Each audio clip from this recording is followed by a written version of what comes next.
What's going on for you and how could I help? Um, okay, so I pretty much use every LSAT program out there. I've used the Khan Academy, I've used Kaplan twice, waste of money. I've used Focus Approach, which is pretty much like attorneys teaching you the LSAT material. I've used Princeton Review, the Blueprint, and then LSAT Max. And it's just like I'm having a hard time just understanding the LSAT material. So I just think their teaching style wasn't meshing well with my understanding of how to learn it. Um, and I have taken the LSAT twice, 2 years ago, and let's just say I didn't do so well. So this is a third attempt for me, and I think my overall issue is I think let's start easy. I was going through your material, and for strict sequencing games, for some reason, I'm having a hard time interpreting the rules. So it's like when I'm jotting down the rules, especially the ones that say like A and B go before like C, but not both or something like that, I tend to like misinterpret it. So I'm not writing it down correctly. And then it's like I don't realize that I wrote the rule down incorrectly until I'm already halfway into the game. And then it's like I kind of have to start all over again. And then I realize like I'm wasting time. So it's like my thing is, what can I do to overcome that hurdle? That's my biggest challenge. Yeah, that's a good question. I think it's important. Obviously, you've got to get the rules down. But we can address that, but I also want to address the meta question here, which is how could somebody try 6 or 7 programs? Yeah. And there is an answer to this. How could somebody try 6 or 7 programs and just not have it click? Is it that all of these programs are terrible? And of course, being a competitor, I would love to say yes to that. I would love to say they're all terrible. And sure, we could go through and point out all their flaws, but some techniques will work better for some people than others. Some styles will work better for some people than others. Obviously, I happen to think my way is the best, naturally, developed it myself. But I want to talk about specifically here what goes into approaching a logic game from the beginning. It's possible some approaches have you dive in too quickly. It's possible some approaches are simply too boring. It's possible you need something more personalized. Any of those things might be the case. But what does it take to slow down and thoroughly understand a rule before diving in? I think for me is before diving in and just start jotting down the rule, I think I need to first have an understanding of what the rule is saying. Because oftentimes from a lot of these programs, it would be the instructor doesn't ask anyone, okay, what do you think this rule is? What do you think it's asking? How do you think we should go about writing it down? So instead of just trying to break it down to the very fundamentals, it's just saying A before B. Instead of just explaining the fundamentals, it's just the instructor would just go ahead and then just start diagramming the rule. And the thing is, like, that's very confusing, especially if you don't know the sufficient and necessary. So in my mind, I'm just trying to understand, how did you come to that diagram with A being before B when I didn't even interpret that? So I think that's why I have a hard time, because I don't understand just the very basics. And I think a lot of the instructors go on that assumption that a good majority of students already come into the LSAT prep knowing some level of material, which there are some students that do have some general understanding or some familiarity, but then there are those students that have no understanding or no knowledge. And I think it's hard to grasp those students when the professor or the instructors gearing towards those students that already are coming in with knowledge. I think that's a good point. Yeah. So a classroom setting, obviously they got to cater to all different people, people who are retaking it for the third time, people who are just looking at it for the first time, people who are scoring in the 160s, people who are scoring in the 130s. Everybody's at different points. And so naturally, they're going to move at the average speed somewhere in the middle, and some people are going to get left behind. And so what that means is that we've got to have a place where we can approach things from the very beginning, from the absolute basics, assuming nothing. And then the people who are ahead of that point, they can skip that lesson or they don't have to come that day. and we can Yeah. address it from the very beginning. There's another idea that comes to mind for me, which is what it takes to do well on test day under timed conditions with a rule like that, that's a little bit outside the norm, is that you've still seen it before. So that when you walk in on test day, it's not really new and you're not really interpreting it for the first time. Obviously, the LSAT throws curveballs here and there. There are points where there is something new on the test, and you can do your best to be ready for anything or be ready to be thrown a curveball. And I have lists of curveball games I could share with you when you're at that point. But part of this is also that most things on the LSAT are not new. So a rule like that, a conditional sequencing rule or a rule with two different options there that could go either way, if you've done a couple of those already, then when you're doing your next timed exam or you're at the actual test, you're not really reinventing the wheel. You're not really working through it for the first time. You actually have seen it before. And that's most of what we're aiming to do on the LSAT in all sections. Like a method of reasoning and logical reasoning, it could be weird, it could be difficult, but it's not really new if you've done a question like that before. Same thing goes for games. So that's what I'd be looking to do for you, is make sure that we leave no stone unturned so that under timed conditions on test day, you're saying, oh, it's that weird rule I've seen half a dozen times. That makes sense. Then the other question you're bringing for me here is, can we do something where we're covering things like that from the absolute basics super slowly? And the people who don't need that, they can skip that day or they can skip that lesson. Today, we're covering the basics of rules like this, walking through it. Even if it takes a half hour to explain one rule with a couple of different examples, we could do that. Is that something that would interest you?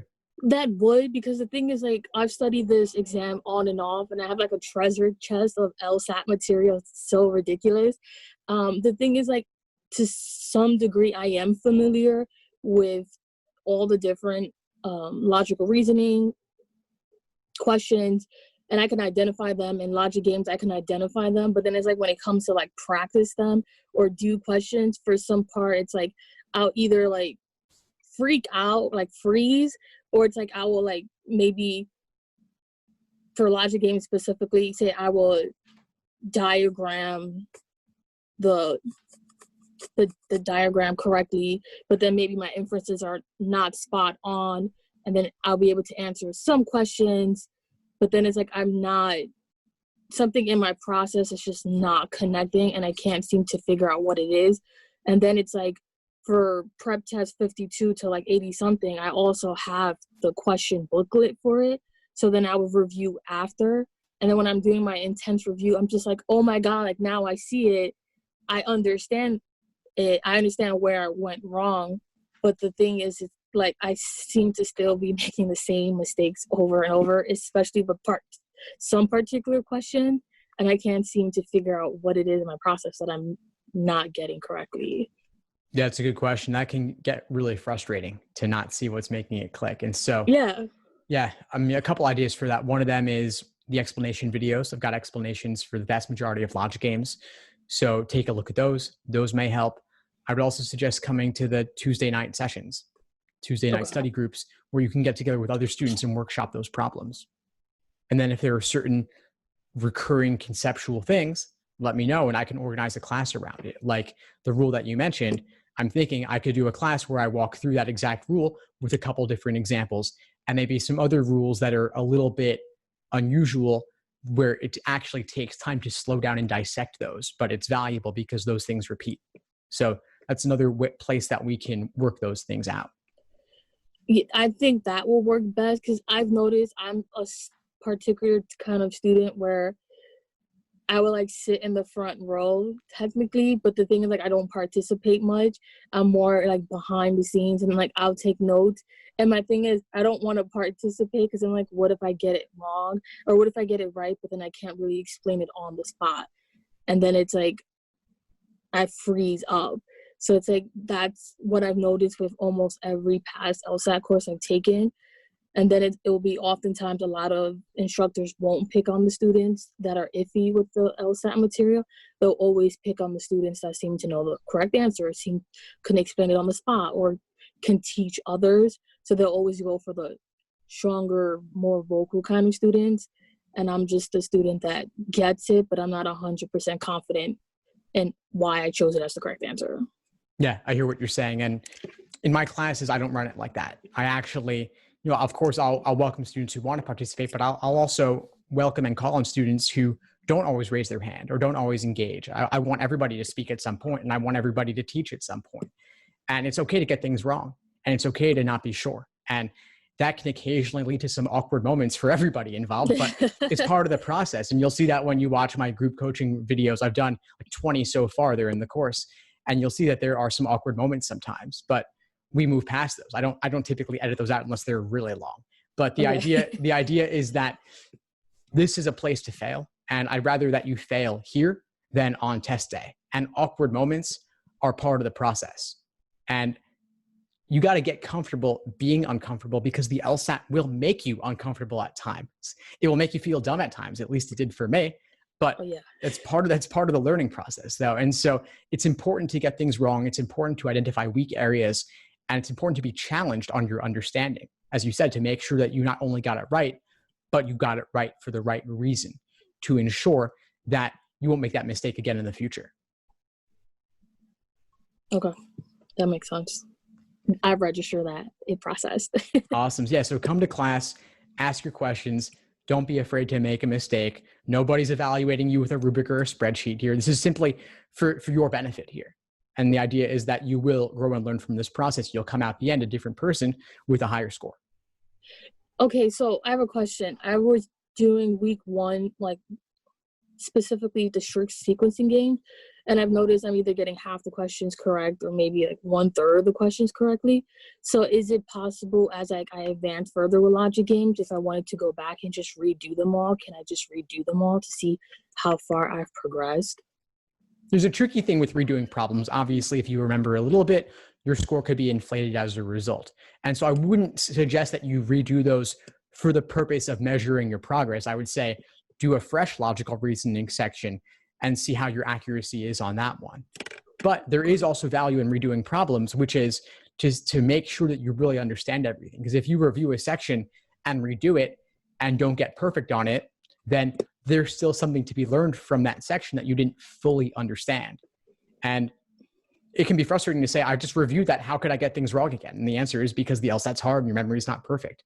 But the ones you got wrong twice are definitely worth diving into, especially if you chose the same thing multiple times, because there's something to be learned there clearly. And make that gain in your understanding now, so that if it comes up again on an actual test day with that same method of reasoning, that same concept, you'll get it right when it counts.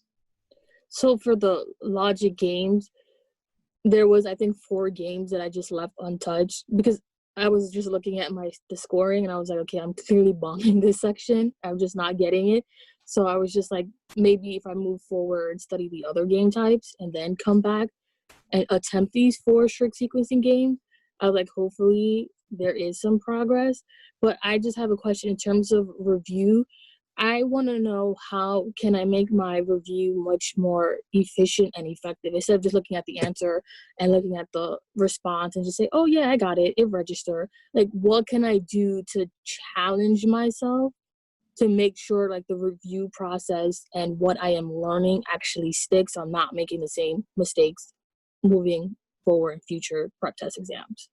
You are speaking my language, and I'm so glad that you're interested in this, because not enough people are, and it's actually one of the most important things. Unfortunately, we don't have time to get into all the details on that now, but I have taught multiple classes on this, including an hour-long class focused specifically on question review strategies. And so I will send you the link to that after this call, and I'll encourage you to dive in on that. Additionally, many of the masterclass videos involve critiquing student-written review, student-written explanations, for the purpose of helping them improve their review process. And so once you dive into the course, you'll see plenty on that, and that'll give you all the answers you need about how to go about this. And the answer is that review takes longer than you think. It takes longer than you want it to, but there's a tremendous amount of value to be gained there. Okay, perfect. Awesome. Well, I'm really glad we connected tonight. What would you say is the biggest insight you got from our call today? I think the biggest insight that I received from the call is that the LSAT, it's a journey, and it's a journey that's it's unique to every single individual. So with my conversation with you, since you've done this so long, you didn't make me feel inferior. You didn't make me feel stupid or dumb, because I am highly educated and I've been on this process for like 3+ years and I've taken almost every course. So you gave me a lot of tips and strategies and suggestions that will help me with this process so I can do well this time around. So that was the biggest takeaway that I've received, because I know with other LSAT courses, they necessarily didn't give me the time or day to explain where I was going wrong with my process. So the simple fact that you were able to take the time and to kind of maybe give me some tips and tricks to help me critique my process and not make those flaws moving forward, that was the biggest takeaway for me. So it's like right now you reassured me to let me know like everything is fine, you're doing nothing wrong, and wherever it is that you're kind of deviating, like I've seen it multiple times before, and it's something we can fix. Like, yeah, it will take some time and some review on your part, but it's not gonna completely throw you off your path. Like, it's gonna put you back on your path, and it's gonna help you overcome those little hiccups that you're experiencing right now. So it just really reassured me. So that's what I took away from this. I'm really glad to hear it. Well, please keep in touch. I'll see you in class soon, and we'll continue exploring all of this. All right. Thanks a bunch, Steve. Appreciate it. My pleasure. Have a good one. You too. Bye. Bye. Thanks for tuning into the show. Please subscribe if you haven't done so already to be notified of new episodes as I release them. And feel free to reach out if you need anything at all as you move forward with your prep. I'm happy to help however I can. In the meantime, I'll wish you all the best and take care.